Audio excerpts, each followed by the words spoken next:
नमस्कार, आप देख रहे हैं जेएमडी न्यूज में हूं आपके साथ अंकुर पांडे।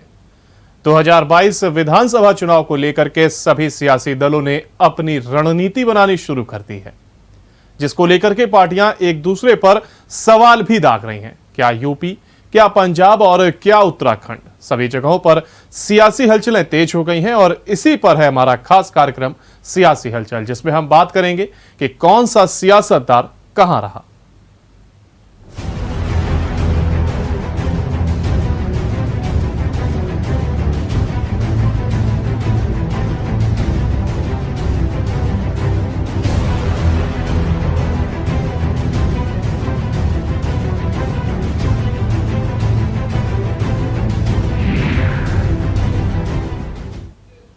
बढ़ते पहली खबर की ओर। आजमगढ़ पहुंचे प्रदेश के मुख्यमंत्री योगी आदित्यनाथ ने सगड़ी तहसील में 32 परियोजनाओं की सौगात दी।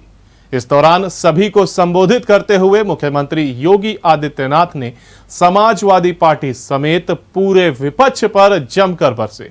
सगड़ी में जनसभा को संबोधित करते हुए उन्होंने कहा कि समाजवादी पार्टी की सरकार में तो अराजकता ही उनका पर्याय था। देश में एक नारा चल पड़ा था कि जिस गाड़ी में सपा का झंडा समझो होगा कोई जाना पहचाना गुंडा। इस गुंडागर्दी की कमर तोड़ने का कार्य कोई किया है तो वह हमारी सरकार ने किया है। एक बार फिर से आपके बीच आया हूं। भाइयों बहनों, मुझे आप सबसे ये अनुरोध करना है, जो संकट का साथी होता है वही सच्चा साथी होता है। जो अवसरवादी होता है वह अवसर आने पर आपको सब कुछ कह देगा, उस समय आपकी आरती उतारेगा, लच्छेदार भाषण करेंगे, जाति के नाम पर, क्षेत्र के नाम पर, भाषा के नाम पर न जाने किन किन वादों के आधार पर बांटेंगे। लेकिन जब सत्ता मिलेगी पहचान का संकट फिर खड़ा कर देंगे। पेशेवर अपराधी और माफियाओं को अपना शागिर्द बना करके दंगा कराएंगे, अराजकता फैलाएंगे, गरीबों की जमीनों पर कब्जा करेंगे। आपने कल देखा होगा समाजवादी पार्टी का एक विधायक, अभी सत्ता तो दूर है, कोसों दूर है, लेकिन अभी से गुंडागर्दी सड़कों पर उतरता हुआ दिखाई दे रहा था। यानी पेशेवर गुंडों की तरह किस प्रकार का आचरण कर रहे हैं। ये गुंडागर्दी भारतीय जनता पार्टी स्वीकार नहीं करती, इसको बर्दाश्त भी नहीं करती है, कतई बर्दाश्त नहीं करती है। और आज आप सबका मैं यही आह्वान करने के लिए आया हूं कि विकास की योजनाओं का लाभ अनंत काल तक यहां के लोगों को प्राप्त हो। विकास की योजनाओं से युवाओं के जीवन में परिवर्तन हो, किसान खुशहाली के मार्ग पर आगे बढ़े, बेटियां अपने आप को सुरक्षित महसूस करें। भारतीय जनता पार्टी इसी विश्वास के साथ आपके बीच कार्य कर रही है। आप सबका मैं आह्वान करूंगा कि भारतीय जनता पार्टी के विकास के इस अभियान के साथ आप सब जुड़ करके कार्य करेंगे। इसी विश्वास के साथ मैं आप सबको इन सभी योजनाओं की हृदय से बधाई देता हूं। बाबा साहब डॉक्टर भीमराव अंबेडकर की 66वीं महापरिनिर्वाण दिवस पर उन्हें विनम्र श्रद्धांजलि अर्पित करते हुए अपनी वाणी को देता हूं विराम। जय जय श्री राम, जय जय श्री राम। सिया वक्फ बोर्ड के पूर्व चेयरमैन वसीम रिजवी इस्लाम धर्म छोड़कर हिंदू धर्म से जुड़ गए हैं। कुरान की आयतों को हटाने के लिए सुप्रीम कोर्ट में अर्जी देने वाले वसीम रिजवी ने हिंदू धर्म को कबूल कर लिया है। वे वसीम रिजवी से अब जितेंद्र नारायण सिंह त्यागी हो गए हैं और यूपी के गाजियाबाद में डासना देवी मंदिर शिव शक्ति धाम के महंत यति नरसिंहानंद गिरी महाराज ने वसीम रिजवी को सनातन धर्म ग्रहण करवाया। गौरतलब है कि वसीम रिजवी उस समय चर्चा में आए जब उन्होंने सुप्रीम कोर्ट में कुरान की आयतों को हटाने को लेकर अर्जी दी थी, जिसके बाद कई अल्पसंख्यक संगठन उनके खिलाफ खड़े हो गए थे। वसीम रिजवी की किताब को लेकर भी काफी विवाद सामने आया और इस दौरान बड़ी संख्या में हिंदू धर्म गुरुओं ने वसीम रिजवी के हिंदू बनने का स्वागत किया है। बता दें कि कुछ समय पहले वसीम रिजवी ने अपनी वसीयत में लिख दिया था कि मरने के बाद उन्हें दफनाने की बजाय हिंदू रीति रिवाज से उनका अंतिम संस्कार किया जाए। हालांकि मुस्लिम समुदाय का कहना है कि इस्लाम और शियाओं से इसका कुछ लेना देना नहीं है।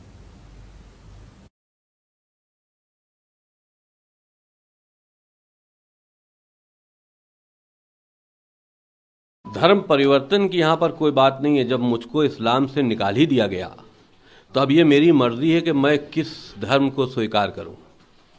सनातन धर्म दुनिया का सबसे पहला मज़हब है, पहला धर्म है, और जितनी उसमें अच्छाइयाँ पाई जाती हैं, इंसानियत पाई जाती है, हम ये समझते हैं किसी और दूसरे धर्म में नहीं है। और इस्लाम को हम धर्म समझते ही नहीं हैं।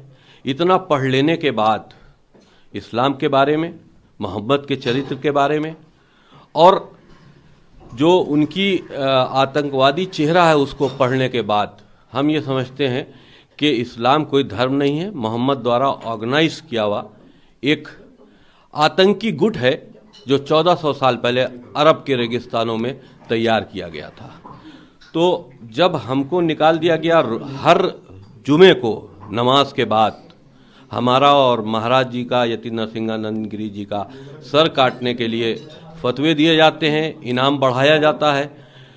तो ऐसी परिस्थितियों में हमको इस्लाम कोई कहे या हमको कोई मुसलमान कहे, इस पर हमको खुद शर्म आती है।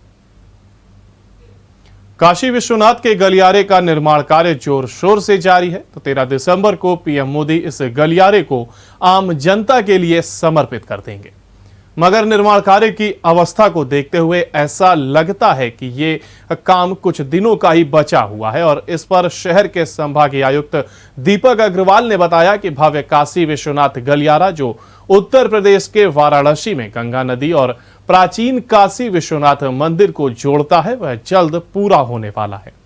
13 दिसंबर को पीएम मोदी इसका उद्घाटन करने वाले हैं। अग्रवाल ने एक प्रेस वार्ता में मीडिया कर्मियों से बात करते हुए कहा कि गलियारे ने मंदिर परिसर को कम कर दिया है, जो पहले 3 तरफ इमारतों से घिरा हुआ था। यह परियोजना उन 2 चीजों को जोड़ेगी जिनके लिए वाराणसी प्रसिद्ध है, काशी विश्वनाथ मंदिर और गंगा नदी।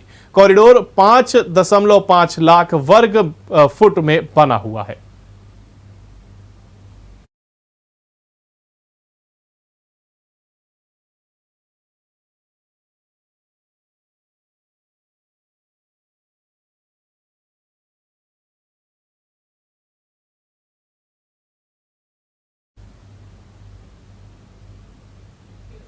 और आज डॉक्टर भीमराव अंबेडकर की 66वीं पुण्यतिथि है। आपको बता दें कि आज से 66 साल पहले 6 दिसंबर 1956 को उनकी मृत्यु दिल्ली में नींद के दौरान उनके घर में हुई थी। साल 1990 में उन्हें मरणोपरांत भारत के सर्वोच्च नागरिक सम्मान यानी भारत रत्न से नवाजा गया था। बाबा साहेब का जन्म 14 अप्रैल 1891 में हुआ था।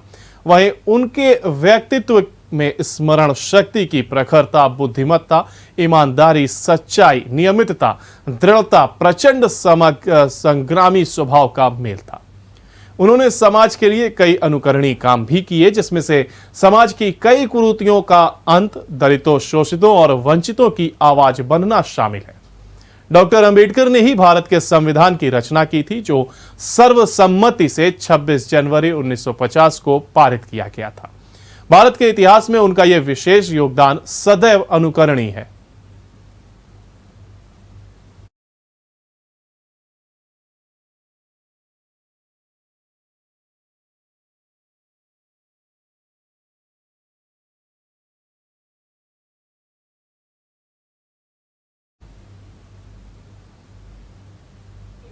मथुरा के निवासी सुबह जब उठे तो उन्होंने अपने शहर को एक किले के रूप में देखा, खासतौर से कृष्ण जन्मभूमि मंदिर के आसपास रहने वाले लोगों ने।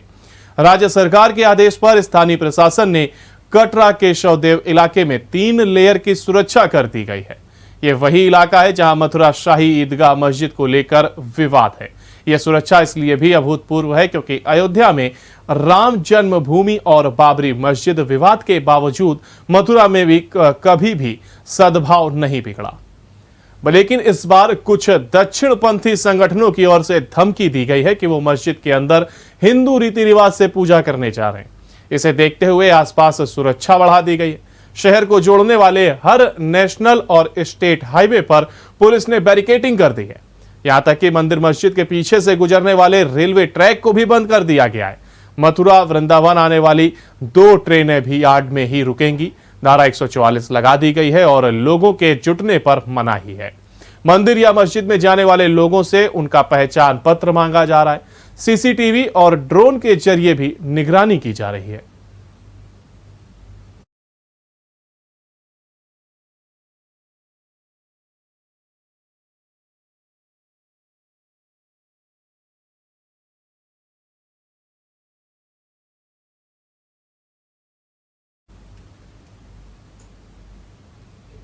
रक्षा मंत्री राजनाथ सिंह ने अपने रूसी समकक्ष जनरल सर्गेई शोइगु के साथ सैन्य उपकरणों के संयुक्त उत्पादन को विस्तार देने सहित रणनीतिक सहयोग को बढ़ावा देने के तरीकों पर चर्चा की। शोइगु और रूस के विदेश मंत्री सर्गेई लावरोव अपने भारतीय समकक्षों के साथ 2+2 वार्ता की शुरुआत करने के लिए रविवार रात यहां पहुंचे थे। सिंह के कार्यालय ने बैठक की एक तस्वीर साझा करते हुए ट्वीट किया कि रूस के रक्षा मंत्री जनरल सर्गेई शोइगु और राजनाथ सिंह ने नया दिल्ली में सुषमा स्वराज भवन में मुलाकात की। अधिकारियों ने बताया कि सिंह और शोइगु के बीच रक्षा उपकरणों के संयुक्त उत्पादन के विस्तार के तरीकों सहित कई मुद्दों पर चर्चा हुई। बता दें कि शिखर वार्ता के मद्देनजर भारत ने अमेठी के कोरबा में भारत रूस संयुक्त उद्यम के जरिए 5 लाख से अधिक AK-203 असॉल्ट राइफल के विनिर्माण के लिए करीब 5,000 करोड़ रुपए के लंबित AK-203 कलाश्निकोव राइफल समझौते को मंजूरी दे दी थी।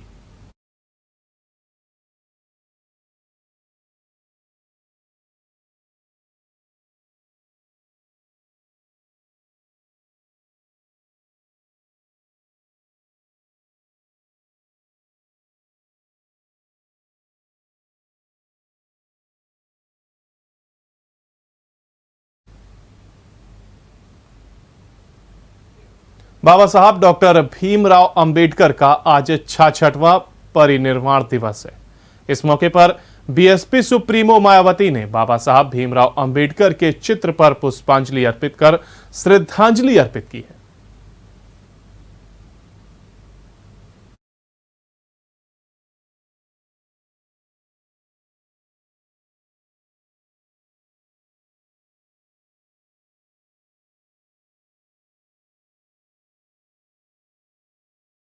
जैसा कि आप लोगों को ये विदित है कि आज देश के करोड़ों दलितों, आदिवासियों, पिछड़े वर्गों, अकलियतों व उपेक्षित वर्गों के मसीहा एवं भारतीय संविधान के मूल निर्माता परम पूज्य बाबा साहब डॉक्टर भीमराव अम्बेडकर जी की पुण्यतिथि अर्थात आज के ही दिन दिनांक 6 दिसंबर सन 1956 को इनका देहांत हुआ था। और आज इस मौके पर सबसे पहले मैंने अपने निवास स्थान पर इनको हार्दिक दिल से अपने श्रद्धा सुमन अर्पित किए, जिन्होंने अपनी पूरी जिंदगी अनेकों कष्ट झेलकर खासकर इन वर्गों के लोगों को अपने पैरों पर खड़ा करने के लिए समर्पित किया। इतना ही नहीं बल्कि भारतीय संविधान बनाने का मौका मिलने पर फिर इन्होंने इन वर्गों के लोगों को हर स्तर पर अपने पैरों पर खड़ा करने के लिए इन्हें कानूनी अधिकार दिलाए, जिनका यहाँ केंद्र व राज्यों की भी जातिवादी सरकारों के चलते इन्हें पूरा लाभ नहीं मिल पा रहा है। ये बड़े दुख चिंता की भी बात है। इसलिए बाबा साहब डॉक्टर भीमराव अम्बेडकर ने अपने जीते ही इन वर्गों के लोगों को कानूनी अधिकार दिलाने के साथ साथ उन्हें ये भी कहा था, यदि इन वर्गों के लोगों को भारतीय संविधान में मिले कानूनी अधिकारों का सही से पूरा लाभ लेना है तो इनको संगठित होकर केंद्र व राज्यों में भी राजनीतिक सत्ता की मास्टर चाबी खुद अपने हाथों में लेनी होगी। और इस बात का सबसे बड़ा सबूत यूपी में बीएसपी के नेतृत्व में रहा 4 बार का शासनकाल है। और इस दौरान बीएसपी ने प्रदेश के विकास में जनहित के असंख्य ऐतिहासिक कार्यों को करने के साथ साथ बाबा साहब डॉक्टर भीमराव अम्बेडकर जी को भी विभिन्न स्तर पर पूरा आदर सम्मान दिया है, जैसे विरोधी पार्टियां अभी तक भी आसानी से हजम नहीं कर पा रही। ये सब किसी से छिपा नहीं है। और आज उत्तर प्रदेश सहित पूरे देश में बीएसपी के लोग जिस भी रूप में व जिस भी स्तर पर अपने ऐसे महान व्यक्तित्व व मसीहा की पुण्यतिथि पर कार्यक्रम आयोजित करके इनको अपने श्रद्धा सुमन अर्पित कर रहे हैं, तो उनका मैं पूरे शहर से आभार प्रकट करती हूँ। इसके साथ साथ यहाँ मैं ये भी कहना चाहूंगी कि देश में संकीर्ण व जातिवादी सोच रखने वाली ऐसी पार्टियां व संगठन आदि भी हैं, जिन्होंने बाबा साहब डॉक्टर भीमराव अम्बेडकर की मानवतावादी सोच व संघर्ष का हमेशा विरोध किया है तथा उनकी घोर उपेक्षा भी की है। लेकिन अब वे अपने राजनीतिक हित के लिए दिखाती व बनावटी प्रेम के रूप में मजबूरी में उन्हें याद करते हुए हमें नजर आ रहे हैं। यह उनकी इसी मजबूरी का ही नाम बहुजन समाज पार्टी है, जिसकी स्थापना के बाद से ही देश में टूटे व बिखरे पड़े हुए करोड़ों दलितों, आदिवासियों, अन्य पिछड़े वर्गों तथा धार्मिक अल्पसंख्यकों में से विशेषकर मुस्लिम समाज के लोगों को भी इस पार्टी ने बाबा साहब की सोच के मुताबिक चलकर इनको वोट की शक्ति व राजनीतिक महत्व के प्रति जागरूकता पैदा करके उन्हें उनके अस्तित्व तथा उन्हें गुलाम मानसिकता से भी काफी कुछ आजादी दिलाई है। और वहीं मैनपुरी आवास विकास कॉलोनी में समाजवादी पार्टी कार्यालय पर पॉलिटिकल जस्टिस पार्टी के राष्ट्रीय अध्यक्ष राजेश कुमार अवस्थी की प्रेस वार्ता हुई है, जहां पर जानकारी दी कि माननीय राष्ट्रीय अध्यक्ष अखिलेश यादव के आह्वान पर यह पहला कार्यक्रम जनपद मैनपुरी में किया गया है। वहीं उन्होंने कहा कि हमारी पार्टी पॉलिटिकल जस्टिस पार्टी ने समाजवादी पार्टी से गठबंधन किया है और आने वाले समय में 2022 के चुनाव को लेकर हमारी पार्टी की तरफ से बड़ी तैयारियां की जा रही हैं। इस दौरान भाजपा सरकार पर निशाना साधते हुए कहा कि जिस तरह से चुनाव के लालच को लेकर कृषि कानून वापस लिए गए हैं, उसे किसान भलीभांति समझ रहा है। इस दौरान राष्ट्रीय अध्यक्ष ने राहुल कुमार श्रीवास्तव को मैनपुरी जिलाध्यक्ष पद का कार्यभार भी सौंपा।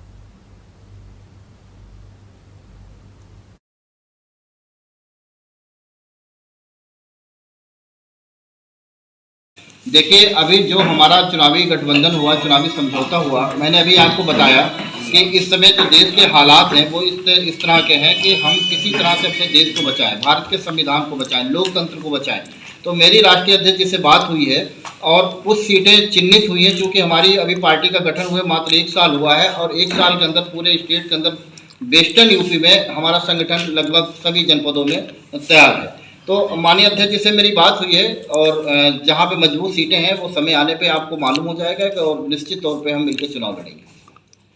क्या लगता है कि एक बार फिर से बीजेपी दलित के चेहरे पर वोट मांगेगी? देखिए, अब भारतीय जनता पार्टी की जो कलई है वो पूरी तरीके से खुल चुकी है। विशेष तौर पे जो दलित चेहरा लेके घूम रहे थे और उन्होंने हमेशा, देखिए, उन्होंने जाति, धर्म और मजहब के नाम पर उन्होंने राजनीति की। भारतीय जनता पार्टी के पास आप देखते हैं किसी प्रकार का कोई एजेंडा नहीं है, न विकास का एजेंडा है, न कानून व्यवस्था को चुस्त दुरुस्त करने का एजेंडा। उनके पास सिर्फ एजेंडा है वो किसी तरह से क्रिमिनल राइट करने का, उनके पास इसके अलावा और कोई एजेंडा नहीं है।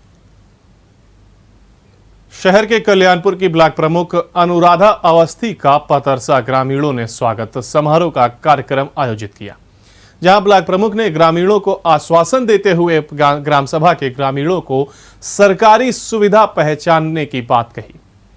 वहीं इस दौरान अनीस कुमार ने बताया कि पतरसा ब्लॉक में ब्लॉक प्रमुख व दिनेश अवस्थी का स्वागत कर ग्रामीणों से रूबरू कराने का कार्यक्रम आयोजित किया गया था, जहां कोविड के नियमों को ध्यान में रखते हुए कार्यक्रम संपन्न कराया गया। इसी दौरान क्षेत्र पंचायत सदस्य पतरसा देवी प्रसाद, राम बाबू, संतोष त्रिवेदी, विनोद तिवारी, महेंद्र व विनोद सिंह, सुखनंदन, भाग्यवती, मंजू, अवधेश दीक्षित, मेवालाल आदि लोग उपस्थित रहे।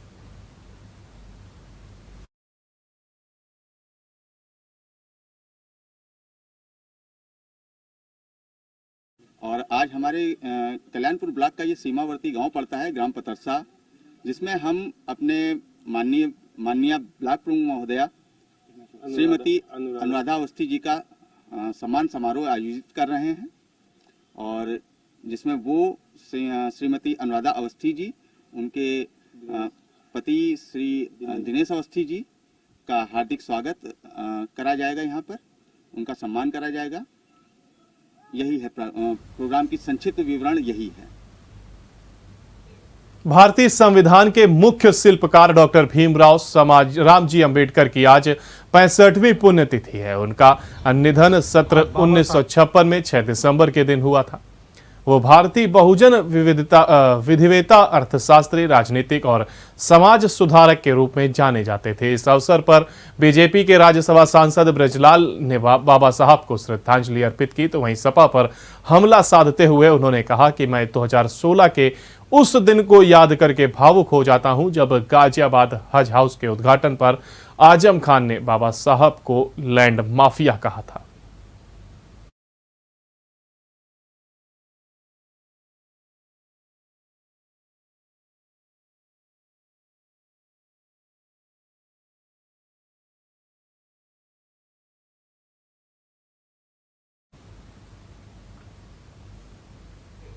और वहीं डॉक्टर भीमराव अंबेडकर के 66वें पुण्यतिथि के अवसर पर पुण्यतिथि कार्यक्रम का आयोजन हुआ है। जनपद कन्नौज सदर कोतवाली क्षेत्र के तिरवा रोड स्थित समाजवादी पार्टी कार्यालय पर आज डॉक्टर भीमराव अंबेडकर की 66वीं पुण्यतिथि के अवसर पर सपाइयों ने कार्यक्रम का आयोजन किया और धूमधाम से मनाई पुण्यतिथि। इस अवसर पर शादी पार्टी कार्यालय पर समाजवादी पार्टी के पूर्व ब्लॉक प्रमुख नवाब सिंह यादव समेत कई अन्य कार्यकर्ता भी मौजूद रहे।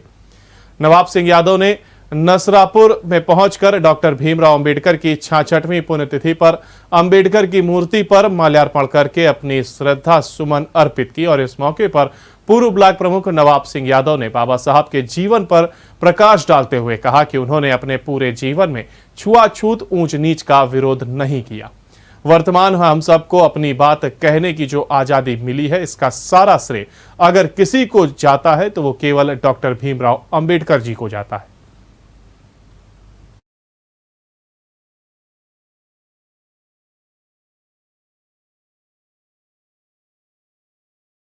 हम लोगों ने श्रद्धांजलि अर्पित की और बाबा जी के संविधान जो उन्होंने बनाया था, जिससे हम लोगों को अधिकार मिले थे, आज किस तरीके से भारतीय संविधान और लोकतंत्र खतरे में है, उसको बचाने के लिए हम सब दृढ़ संकल्पित हैं। प्रयागराज में सपा जिला अध्यक्ष योगेश शुक्ला ने बीजेपी पर निशाना साधा। उन्होंने कहा कि यूपी में विधानसभा चुनाव से ठीक पहले बीजेपी को एक बार फिर से भगवान राम की याद आई है। मझधार में फंसी चुनावी नैया को पार लगाने के लिए बीजेपी ने यहां राम को सियासी मुद्दा बनाते हुए उनके नाम पर खुलकर वोट मांगना शुरू कर दिया है। उन्होंने कहा कि पार्टी अयोध्या में रामलला के निर्माणाधीन मंदिर का श्रेय लेते हुए जगह जगह इसकी होर्डिंग लगवाकर लोगों से बीजेपी के पक्ष में वोट देने की अपील कर रही है। दरअसल संगम नगरी प्रयागराज में बीजेपी की तरफ से लगाई गई राम मंदिर की तस्वीरों वाली इन होर्डिंग्स पर सियासी कोहराम मच गया है।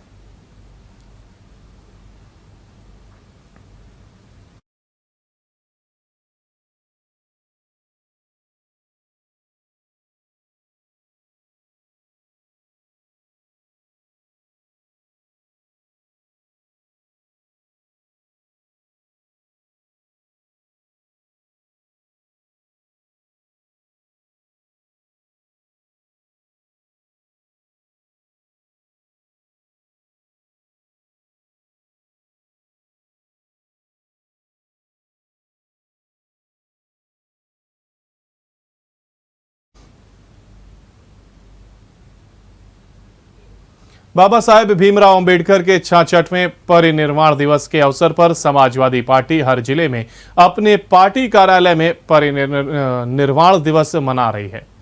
इसी कड़ी में कानपुर के सपा कार्यालय नवीन मार्केट में इसको मनाया गया। इस दौरान सपा के नगर अध्यक्ष डॉक्टर इमरान ने बताया कि सपा ने बाबा साहब को श्रद्धांजलि सुमन अर्पित किए हैं और आज के दिन यह प्रण किया है कि उस संविधान और लोकतंत्र की रक्षा के लिए समाजवादी पार्टी की सरकार बनाने का संकल्प लेते हैं।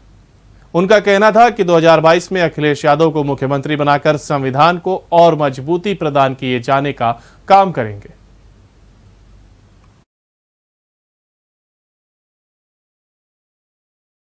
हाँ, परिनिर्वाण दिवस है। इस उपलक्ष्य में समाजवादी पार्टी हर जिले के कार्यालयों पर उनका परिनिर्वाण दिवस मना रही है। आज के दिन समाजवादी पार्टी, जो कि समाजवाद में और लोकतंत्र में विश्वास रखती है, वो इस परिनिर्वाण दिवस को मनाकर संविधान की वो जो विचारधारा और संविधान का जो मूल उद्देश्य है उसको याद कर रही है बाबा साहब के बारे में। और आज हम लोग बाबा साहब को श्रद्धांजलि देने के बाद ये प्रण लेते हैं कि उस संविधान के लोकतंत्र की रक्षा के लिए समाजवादी सरकार बनाने का संकल्प लेते हैं और 2022 में आदरणीय राष्ट्रीय अध्यक्ष श्री अखिलेश यादव जी को मुख्यमंत्री बना के संविधान को और मजबूती प्रदान करेंगे। और इसी के साथ हमारे इस बुलेटिन यानी सियासी हलचल में फिलहाल इतना ही। आपसे कल फिर होगी मुलाकात कुछ और सियासी खबरों के साथ। तब तक के लिए आप देखते रहिए जेएमडी न्यूज। नमस्कार।